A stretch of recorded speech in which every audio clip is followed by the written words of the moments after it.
And of course, our top focus this morning, the shouting match at the Oval Office. Kyiv's relations with its most important wartime ally have plummeted to a new low. Donald Trump cut short his meeting with Volodymyr Zelensky and said that the Ukrainian leader is not ready for peace with Russia.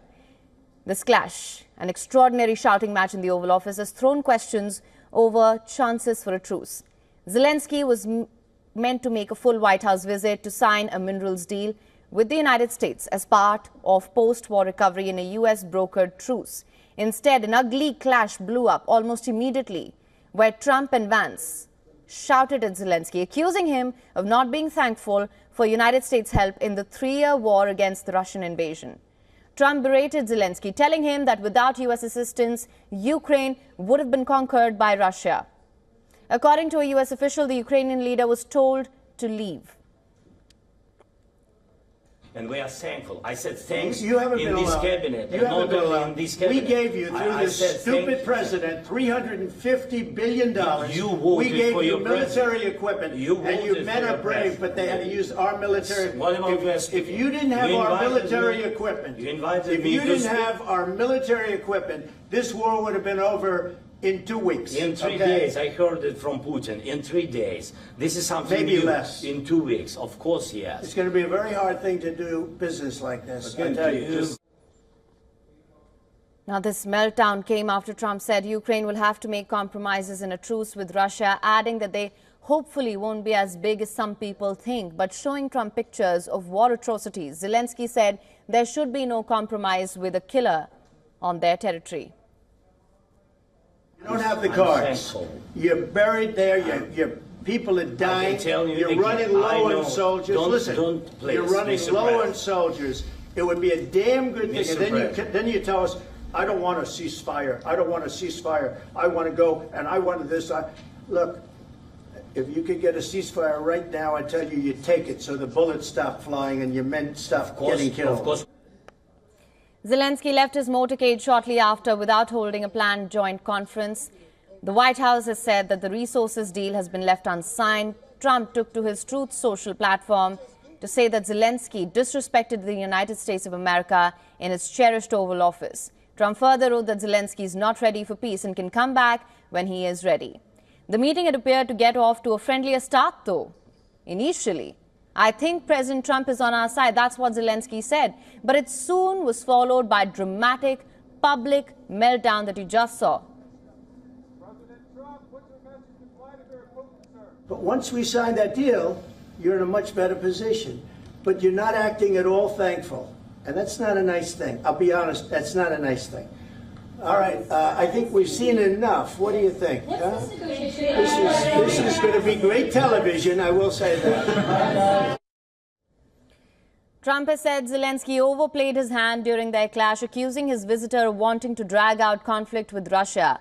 While departing the White House for his Florida estate, Trump said he wants a ceasefire now. The U.S. president accused Zelensky for looking for something that he's not looking for. After the clash, Zelensky told Fox News that he respects Trump and that the American people as well, and that the relation between him and Trump can be salvaged. But he declined to apologize, saying he's not sure that he did something wrong. You regret that? Are you regretting that that happened today? Yes, I think it was not good. I think it was not good. Do you think your relationship with Donald Trump, President Trump, after today, can be salvaged? Yes, of course, because it's relations more than two presidents. It's the historical relations, strong relations between our people. Now, after that appalling spat, Ukrainian Prime Minister Denis Shmyhal has reaffirmed that peace with Russia without any security guarantees is not possible. He said in a social media post that ceasefire without guarantees is the way to Russian occupation of the whole European continent. And following that verbal spat between US President Donald Trump and Ukrainian President Volodymyr Zelensky at the Oval Office, world leaders reacted to the war of words between Trump and Zelensky. Democrats in the US Senate accused President Donald Trump and Vice President J.D. Vance of siding with Russian President Vladimir Putin. They also condemned Trump and Vance of doing Putin's dirty work. In a post on social media platform X, French President Emmanuel Macron backed the Ukrainian president following the latter's tense meeting with Trump, of course. Macron called Russia an aggressor and Ukraine the victim. I think we all know the situation.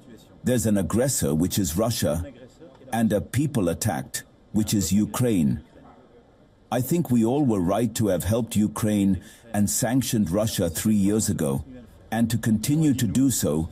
And when I say we, I mean the United States, Europeans, Canadians, Japanese, and others. Backing Macron's comments, Germany's Conservative Party leader Friedrich Merz assured his support to Ukraine. In a post on social media platform X, Merz said that the aggressor and the victim must not be confused in this terrible war. Furthermore, Germany's foreign minister said that Europe and its allies are standing alongside Ukraine in its war against Russia. In addition to this, Poland also voiced its support for Ukraine. Polish Prime Minister Donald Tusk took to his social media account X, saying that Ukraine is not alone.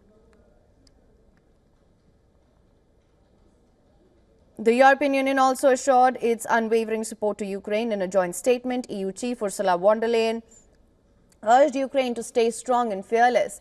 She also addressed President Zelensky, saying that he is not alone. Further, the EU has also questioned Trump's leadership while adding that the world needs a new leader. Meanwhile, Canada's foreign minister backed President Zelensky, saying that Ukrainians are fighting for their freedom and ours. On the contrary, Hungarian Prime Minister Viktor Orbán expressed his gratitude to US President Donald Trump for standing bravely for peace. He said in a post on X that only strong men make peace and weak men make war. Similarly, Russia's foreign ministry said that the US President Donald Trump showed restraint by not hitting Ukrainian President Volodymyr Zelensky. Furthermore, Russia's former president and the deputy chief of the country's Security Council, Dmitry Medvedev, said that Zelensky received a proper slapdown in the Oval Office.